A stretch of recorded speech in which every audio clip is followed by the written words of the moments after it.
Bonjour frères et sœurs de l'Église de Lévis, de l'Église de Montmagny. Et, bonjour aussi à tous ceux qui nous regardent sur le web.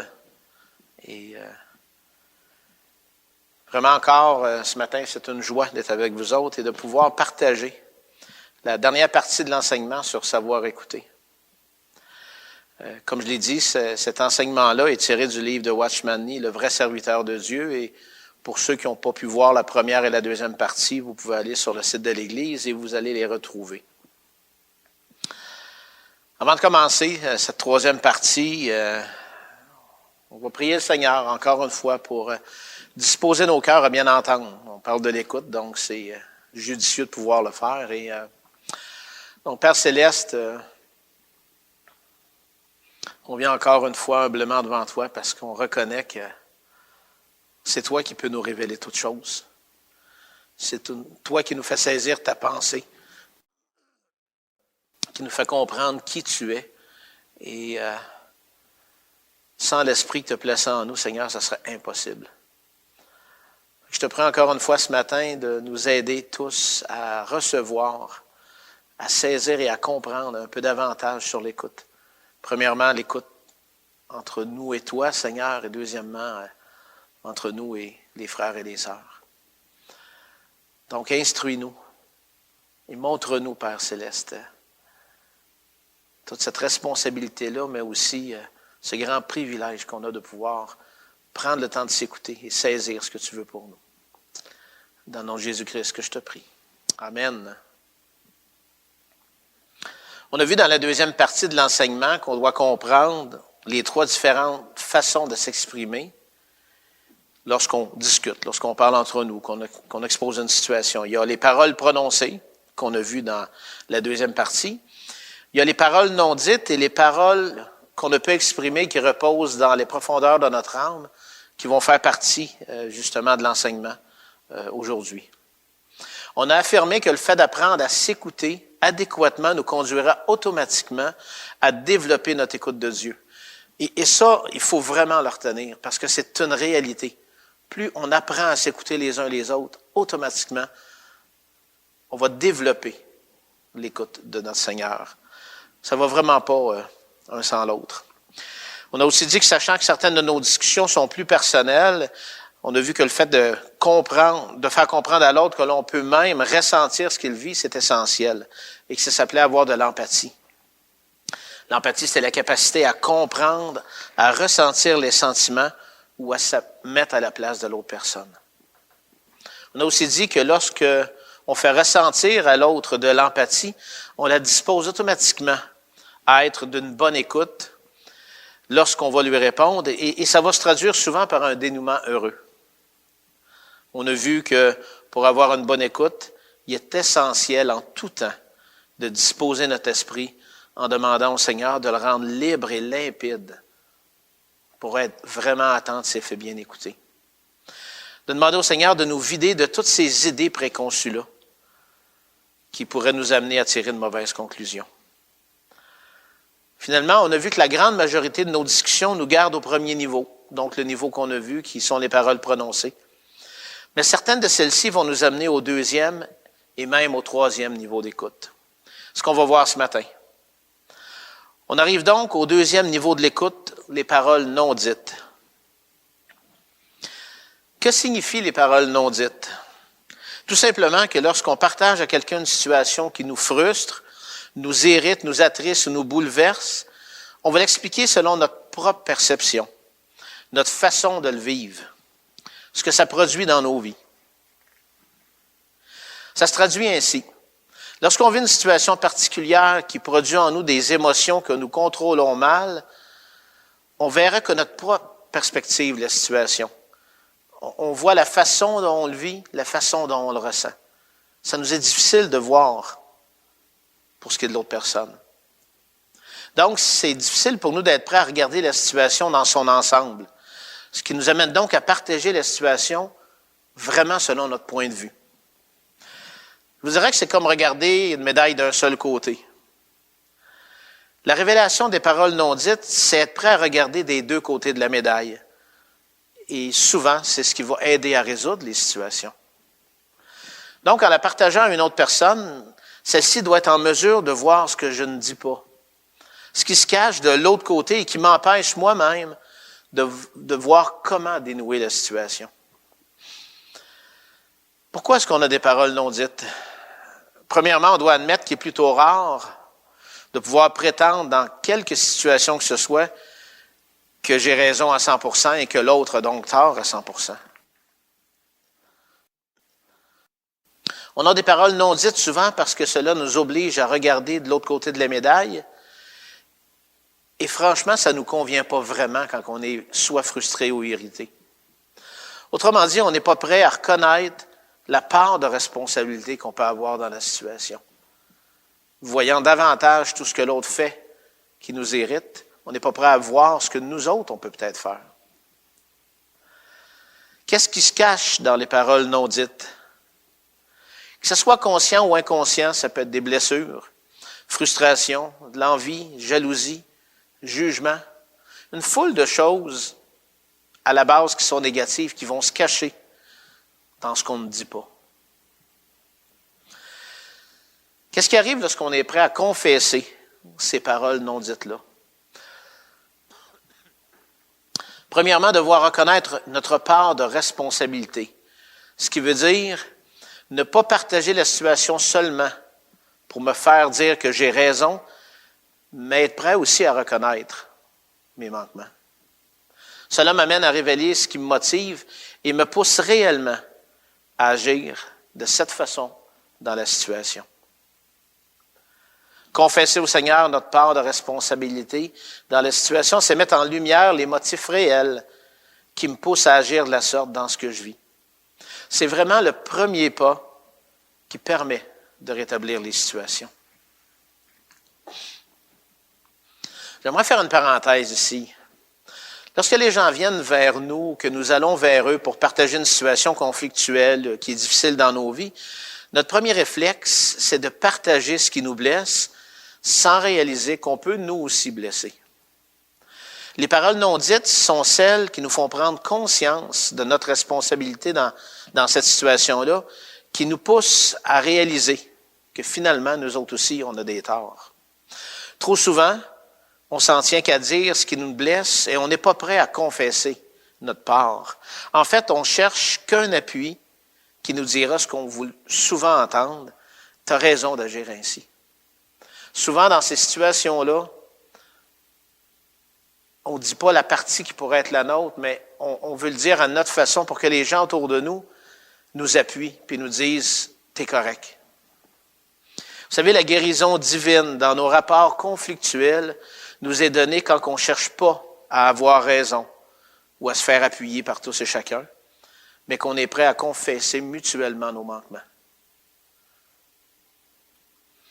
Pour que celui vers qui on est allé puisse nous aider, on ne doit pas seulement dire ce qui fait notre affaire, mais être prêt à humblement reconnaître notre responsabilité. Même s'il est en mesure de nous poser les bonnes questions, c'est nous qui devons répondre humblement et reconnaître notre part de responsabilité. Vous savez, trop souvent, les situations ne sont pas rétablies parce qu'on n'est pas prêt à reconnaître ce que le Seigneur veut nous montrer. Et c'est vraiment lui qui veut nous le montrer dans des situations, et même si on a tort qu'à 10%. Lorsque Dieu restaure, il veut le faire à 100% d'un côté comme de l'autre. Le Seigneur ne restaure jamais pour qu'il y ait des choses qui traînent et qui restent encore. Il nous change, nous transforme dans chacune de ces situations-là. Qu'on ait tort à 10% dans une situation, le Seigneur veut nous le faire reconnaître, veut nous changer, il veut nous rendre libres. Vous savez, je viens de donner un exemple par rapport à une blessure, mais il peut aussi s'agir d'une situation qu'on partage à quelqu'un par motif de frustration, d'envie, de jalousie, de jugement erroné. Il y a une foule de situations. Donc, c'est à travers une bonne écoute qu'on va pouvoir aider adéquatement l'autre personne. Maintenant, comment me permettre à moi d'être pour l'autre personne, cette personne-là qui va l'aider à révéler ces paroles-là qui n'ont pas été dites? On en a déjà parlé. Reconnaître premièrement qu'on a tendance à être trop rapide dans nos conseils. On utilise notre expérience, nos connaissances, et trop souvent avons le même diagnostic. On donne donc les mêmes remèdes sans trop de résultats. Il faut faire attention à ça. Seule une écoute approfondie va nous aider à poser les bonnes questions pour bien discerner à partir de ce que la personne nous dit, ce qu'elle ne dit pas. Peut-être pas consciemment, mais ce qu'elle ne veut quand même pas dire pour l'instant.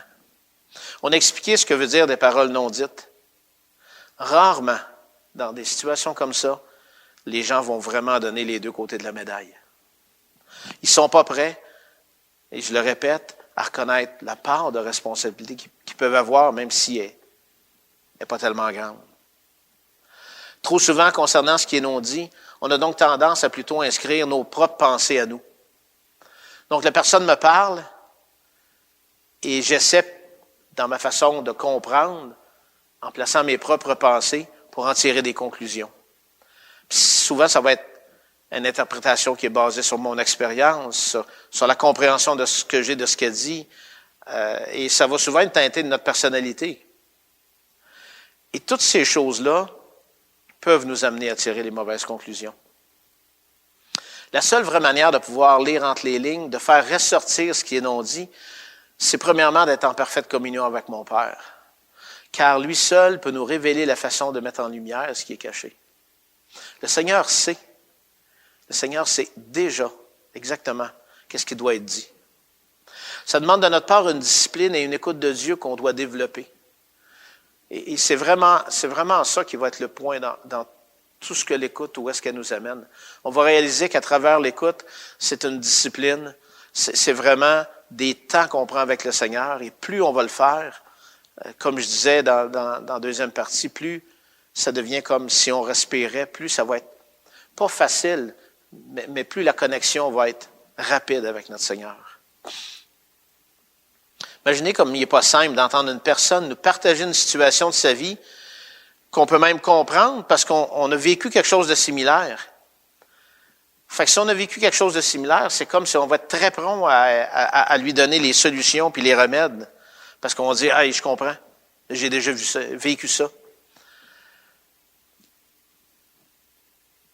Si le Seigneur n'est pas dans l'équation, on est dans l'équation.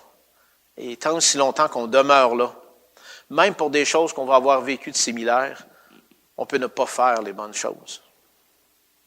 Dieu seul peut lire les cœurs et connaître ce que chacun a besoin d'entendre.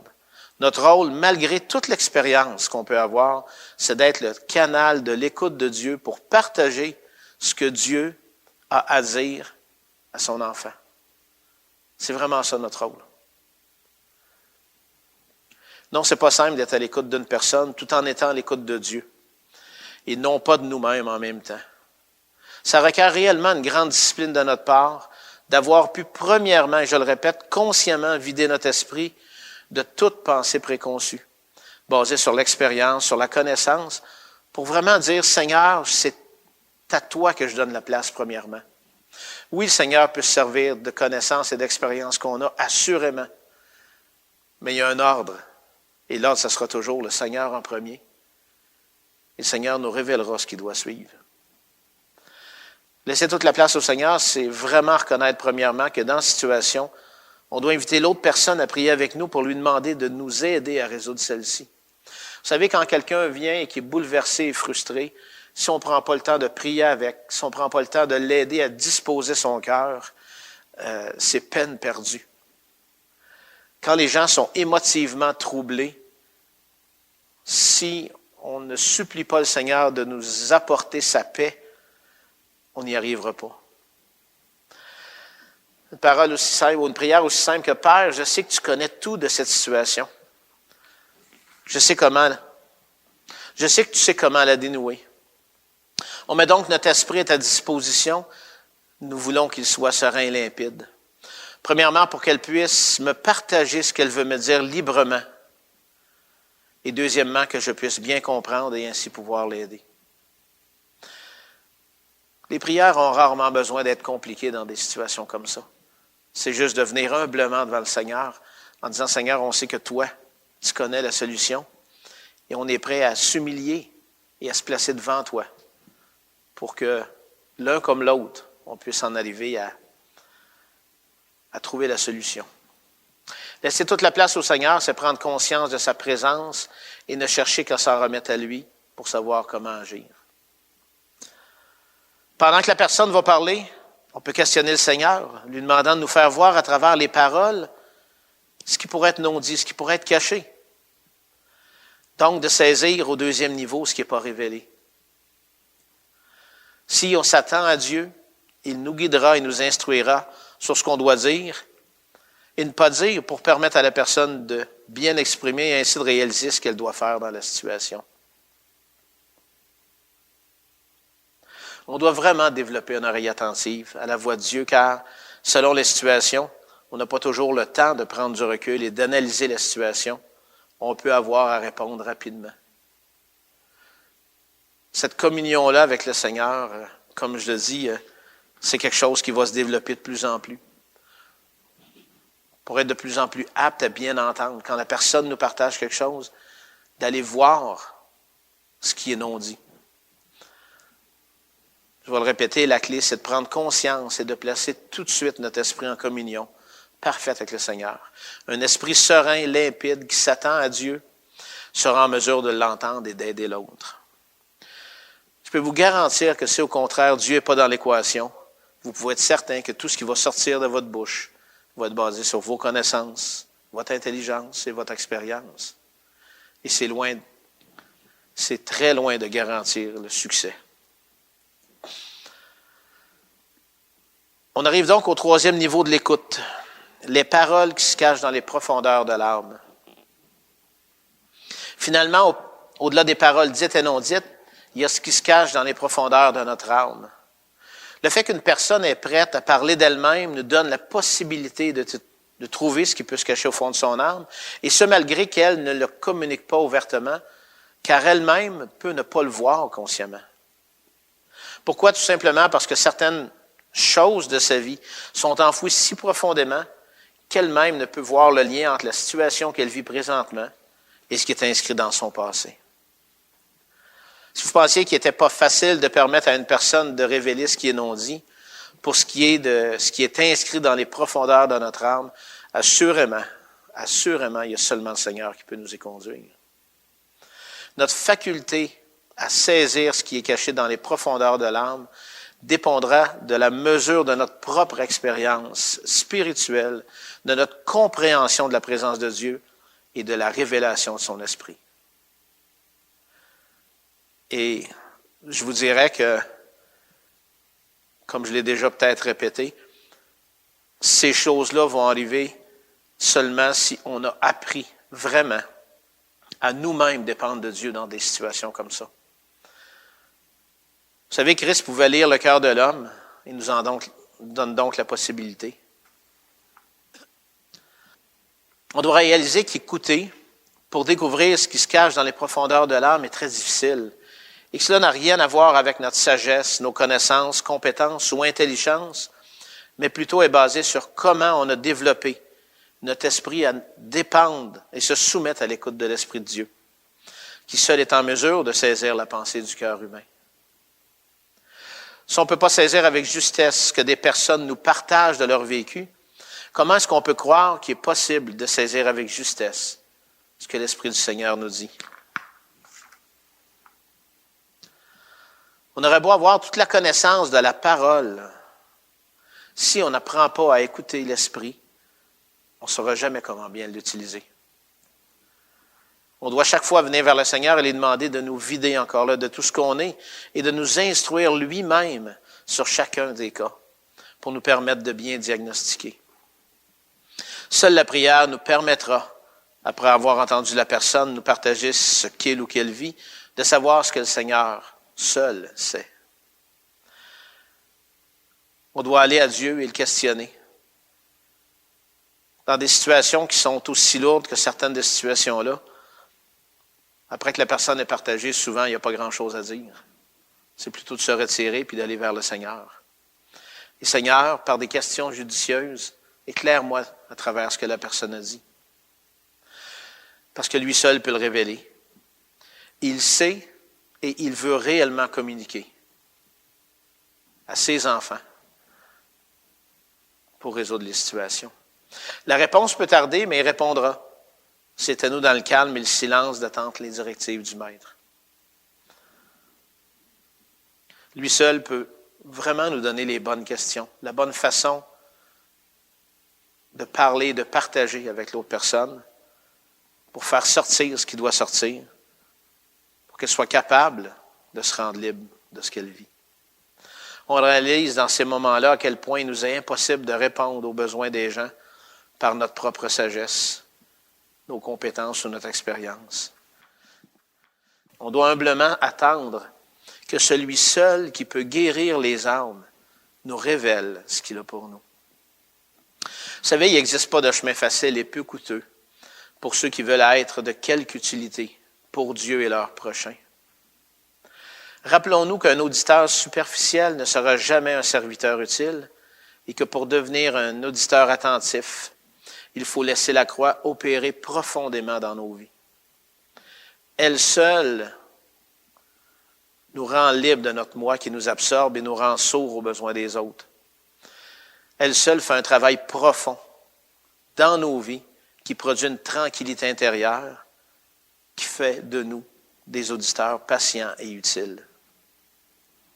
Vous savez, on a la fausse compréhension de croire que pour aider les autres, on doit avoir appris à dire ce qu'il faut dire, avoir la connaissance de la parole, connaître et bien maîtriser la méthode. Toutes ces choses-là sont vraies, mais c'est loin d'être suffisant. On a premièrement besoin d'apprendre à être à l'écoute et être bien disposé par l'Esprit de Dieu.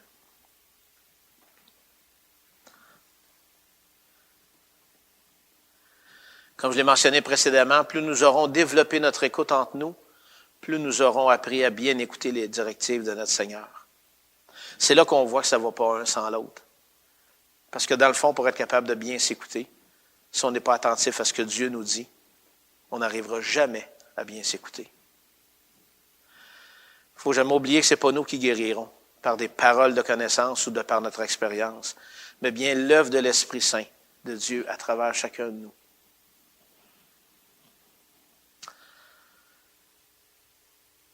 Ça complète la troisième partie. Je voudrais juste faire un résumé rapide. Il y a certaines choses, puis là, le résumé que je vais faire, c'est un peu plus en fonction de où moi j'ai été particulièrement touché par des choses que le Seigneur m'a montré à travers ça. Vous pourrez le faire, le vôtre, mais je voudrais résumer en quelques lignes les trois enseignements, ce que le Seigneur nous a donné sur l'écoute. Il y a tellement de bonnes choses qu'évidemment, il faut choisir. Premièrement, pour avoir une bonne écoute, on doit comprendre les trois différentes façons de s'exprimer. On a vu qu'il y avait les paroles prononcées, les paroles non dites, puis les paroles qu'on ne peut pas exprimer et qui reposent dans les profondeurs de notre âme. On a vu qu'une piètre écoute frustre les gens et les fait se refermer sur elles-mêmes. Au contraire, une bonne écoute apaise l'autre personne et la fait s'ouvrir davantage. On a vu qu'on a besoin d'une bonne écoute pour entendre notre Père Céleste qui nous parle au quotidien, lorsqu'il veut nous faire connaître sa volonté pour le servir, lorsqu'il veut répondre à nos prières, lorsqu'il veut nous faire comprendre le chemin de la sanctification à travers les circonstances de nos vies. On a vu qu'il serait grandement avantageux pour chacun d'entre nous de se dire « Écoute, j'ai quelque chose à te partager et j'aimerais vraiment avoir toute ton attention. J'aimerais que tu m'écoutes et que tu essaies de me comprendre. Et ce, avant même de parler et de me conseiller. » On a vu qu'un des pas les plus importants pour développer une bonne écoute, c'est un esprit malléable et ouvert qui nous permet d'entendre ce que notre Père Céleste veut nous dire et qui nous permet aussi d'entendre de la bonne façon ce que les gens nous partagent. On a dit que le fait d'apprendre à s'écouter va nous conduire automatiquement à développer notre écoute de Dieu.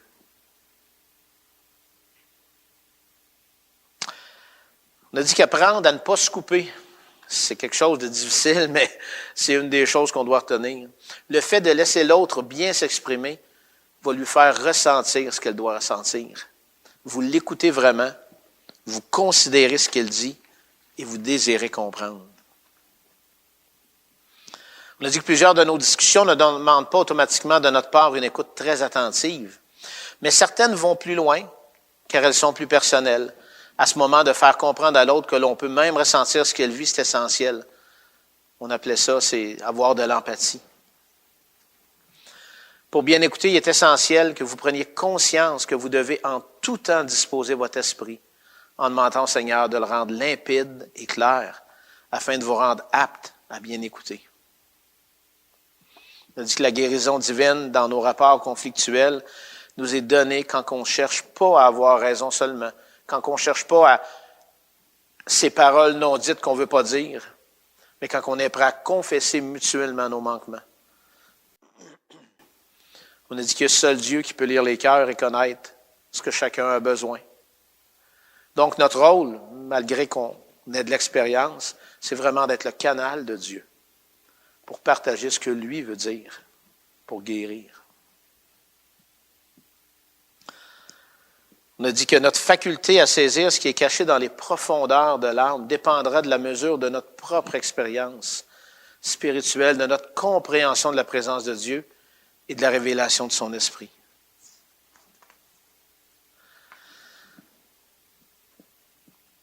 Finalement, rappelons qu'un auditeur superficiel ne sera jamais un serviteur utile ou une servante utile, et que pour devenir un auditeur attentif, il faut vraiment laisser la croix opérer profondément dans chacune de nos vies. Je vais terminer avec le verset de l'Épître de Jacques qui, je trouve vraiment très approprié avec tout ce qu'on a dit sur l'écoute. Jacques 1,19 dit « Sachez-le, mes frères bien-aimés, ou mes sœurs bien-aimées, ainsi que tout homme ou toute femme soit prompt à écouter et lent à parler. » Je vous invite donc, dans ce que vous avez entendu, dans cette troisième partie-là, puis même pour les autres parties, à partager ensemble et voir s'il y a quelque chose que vous avez appris de nouveau ou s'il y a quelque chose qui a particulièrement retenu votre attention. Est-ce que vous pouvez vous rappeler aussi des situations où vous avez aidé l'autre personne à confesser des paroles non dites ou qui étaient cachées dans les profondeurs de leur âme? Comment le Seigneur vous a appris à entendre sa voix pour aider les autres? C'est toutes des bonnes questions sur lesquelles on peut méditer et se préparer à partager ensemble. Que le Seigneur nous bénisse abondamment à travers l'écoute, qu'il la fasse grandir dans nos vies. On en a tellement besoin.